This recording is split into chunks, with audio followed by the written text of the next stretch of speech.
Have you ever fallen for someone completely only to discover they've been hiding a truth so massive it changes everything when the person you thought you knew turns out to be someone else entirely, someone dangerous, powerful, and living in shadows you never imagined? This is the story of love built on incomplete truths, and the moment when reality finally crashed through. Jasmine Reed had been working at Azure, an upscale restaurant in Beverly Hills, for 2 years when she first noticed him, not because he was loud or demanding, quite the opposite. Park Jae-won was quiet, polite, and tipped so well that servers fought over his section. At 27, Jasmine had learned to read customers, and Jae-won read like old money, understated luxury, perfect manners, the kind of wealth that didn't need to prove itself. He came in twice a week, always alone, always dressed in expensive but conservative suits. He ordered the same wine, asked thoughtful questions about the menu, and treated Jasmine like a person rather than a servant, a rarity in Beverly Hills. "How was your day?" He'd ask in lightly accented English. "Long. We had a party of 30 earlier. You? Meetings. Exhausting but productive." He'd smile, a genuine smile that reached his eyes. "Thank you for asking." Over 6 months, those brief exchanges became the highlight of Jasmine's week. She found herself checking the reservation list for his name, choosing her best outfits on the nights he typically came in, lingering at his table longer than necessary. Her coworker Maya noticed. "Girl, you are gone for that man." "I am not. You literally check your hair in every reflective surface when he's here. You're spraying perfume before approaching his table. You're smitten." Jasmine couldn't deny it. There was something about J1, his calm presence, his attentiveness, the way he looked at her like she was the most interesting person in the room. He never mentioned what he did for work, and Jasmine imagined him as an investor or perhaps a tech executive. Wealthy, certainly, but also kind and somehow lonely, despite his success. The shift came on a rainy Tuesday night. The restaurant was nearly empty, and J1 lingered over dessert, seeming reluctant to leave. "Jasmine," he said as she refilled his water, "would it be inappropriate to ask if you'd like to have coffee sometime, outside of work?" Her heart jumped. "You're asking me on a date?" "I'm asking if I could get to know you better in a setting where you're not serving me." "Is that too forward?" "No. I mean yes, to coffee, not to it being too forward." His smile was radiant. "Tomorrow afternoon? Your day off?" "How did you know tomorrow's my day off?" I may have asked the hostess. He looked slightly embarrassed. Too much? A little stalkerish, but also kind of sweet. Jasmine felt herself blushing. "Yes, tomorrow. Coffee." That night she barely slept, replaying the conversation, planning what she'd wear, imagining where this could lead. She was falling for her richest client, and he seemed to be falling back. She had no idea who he really was. Over the next 3 months, Jasmine fell deeper in love than she'd ever thought possible. J1 was everything she'd imagined and more: thoughtful, generous, without being ostentatious, interested in her life and dreams. He asked about her family, her goals of opening her own restaurant someday, her love of cooking that had led her to the service industry. "What do you do exactly?" Jasmine asked one evening over dinner at his penthouse, a stunning space with floor-to-ceiling windows overlooking LA. "You've never really said." "Business management," J1 answered smoothly. "I oversee operations for various companies. It's not exciting, lots of meetings, contract negotiations, making sure everything runs properly." "In Koreatown?" "Primarily, yes, and some international holdings." It seemed plausible. Jasmine accepted it, too happy to question further. J1 introduced her to his world gradually: expensive restaurants, theater shows, weekend trips to Napa. He was always respectful, never pushing her physically or emotionally faster than she wanted to go. "You're different from anyone I've dated," he told her one night as they watched the city lights from his balcony. "Different how?" "Real, grounded. You see me, not what I have, or what I can do for you. It's rare in my world." "What is your world exactly?" J1 pulled her close. "Complex, sometimes difficult, but you make it better just by being in it." It should have been a warning: the vague answers, the expensive security system in his penthouse, the way certain men treated him with deference that went beyond professional respect. But Jasmine was in love, and love made her overlook what she should have questioned. The first real crack appeared when she visited him unexpectedly at his office. The building was nondescript, in a commercial area of Koreatown. The receptionist looked panicked when Jasmine said she was there to see Mr. Park. "He's in a meeting. I'll wait." "No, you don't understand." But Jasmine had already walked past the desk toward the conference room she'd seen through glass walls. Inside, Jae-won sat at the head of a table with 8 men, all Korean, all wearing dark suits. The atmosphere was tense, aggressive. Jae-won's demeanor was completely different, cold, authoritative, intimidating. One of the men noticed her and said something in Korean. All heads turned. Jae-won's expression when he saw her was shock, quickly masked. He excused himself and met her in the hallway. "Jasmine, what are you doing here? I wanted to surprise you for lunch, but you're busy. You can't be here." His voice was harder than she'd ever heard it. "This isn't a good place for surprises." "Why? It's just an office. It's complicated. Please, let me take you home." "I can take myself home." Jasmine felt hurt and confused. "I'm sorry I showed up unannounced." Jae-won's expression softened. "No, I'm sorry, there are parts of my work I can't easily explain. Can we talk tonight, at my place?" She agreed, but the seed of doubt had been planted. That evening, Jasmine did what she probably should have done months ago. She Googled Park Jae-won. The results were sparse: a few business registrations, mentions in Korean language news sites she couldn't read. But one English article from 2 years ago caught her attention. "Koreatown business leaders navigate complex territory." The article was vague, using careful language about informal business networks and traditional community leadership structures. Jae-won was mentioned as someone who commands significant influence in the Korean American business community. Jasmine's stomach sank. She'd grown up in Atlanta, had seen enough movies and news reports to read between the lines. The careful language, the vague descriptions, the influence, it all pointed to one conclusion. When she arrived at Jae-won's penthouse that evening, he was waiting with wine and a serious expression. "You looked me up," he said. "It wasn't a question. Should I have done it sooner?"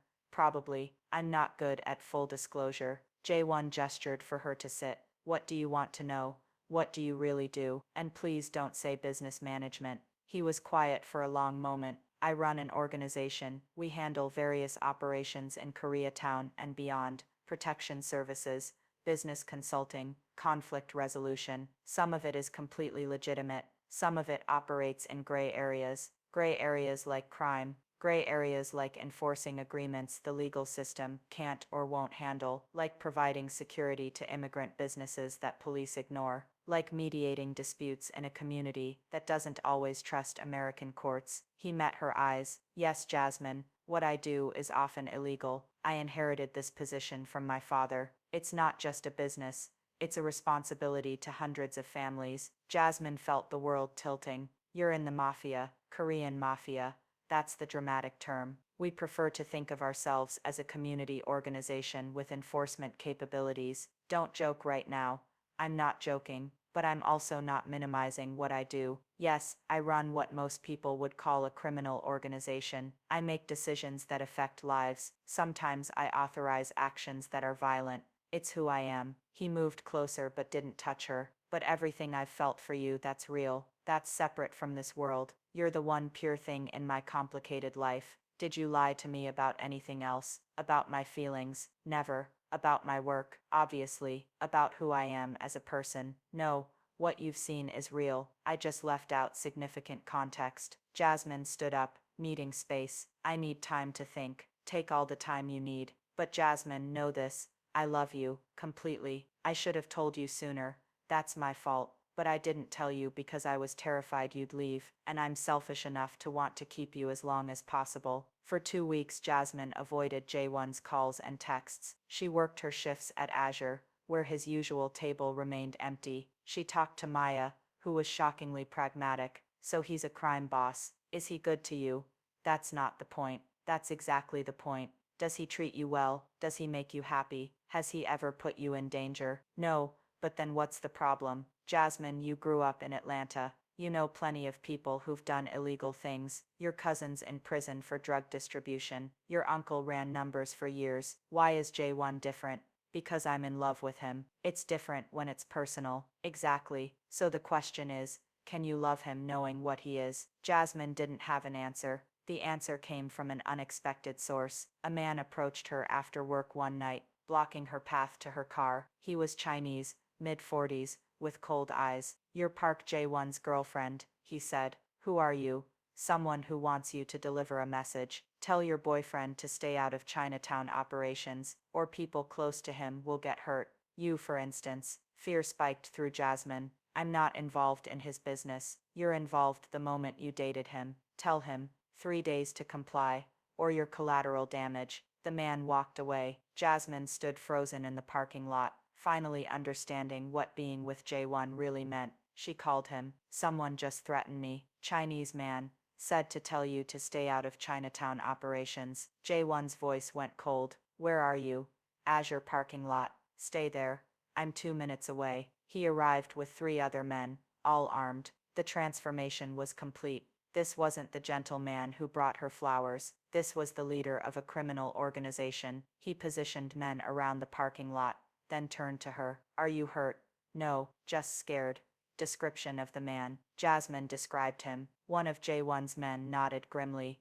Clearly they knew who it was. "This is my fault," Jae-won said. "I should have protected you better." "Jasmine, I need to move you somewhere safe until this is resolved. I'm not going into hiding because of your business. They threatened you, because of you." "Jae-won, this is what being with you means. People threatening me, guns in parking lots, safe houses and protection. I can't live like this." "Then let me end this. Give me 72 hours to handle the Chinatown situation, and you'll never be threatened again." "How are you going to handle it?" His silence was answer enough. Jasmine spent the next 3 days in Jae-won's penthouse with 2 guards. She had time to think, to really consider what loving this man meant. She researched Korean organized crime, read articles about turf wars and violence. She also read about community protection, about immigrant businesses that thrived under organization oversight, about the complex gray areas Jae-won had mentioned. On the 3rd day, Jae-won returned. He looked exhausted,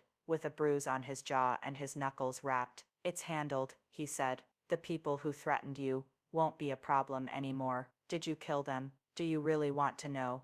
"Yes. No, I didn't kill them, but I made it very clear that you're permanently off limits. There are rules in our world, and threatening civilians, especially loved ones, violates those rules." The Chinese organization has been reminded of those rules emphatically. Jasmine looked at this man she loved, at his expensive clothes hiding bruises, at his gentle eyes that had ordered violence, at the contradiction of who he was. "I can't do this," she said quietly. Pain flashed across Jae-won's face.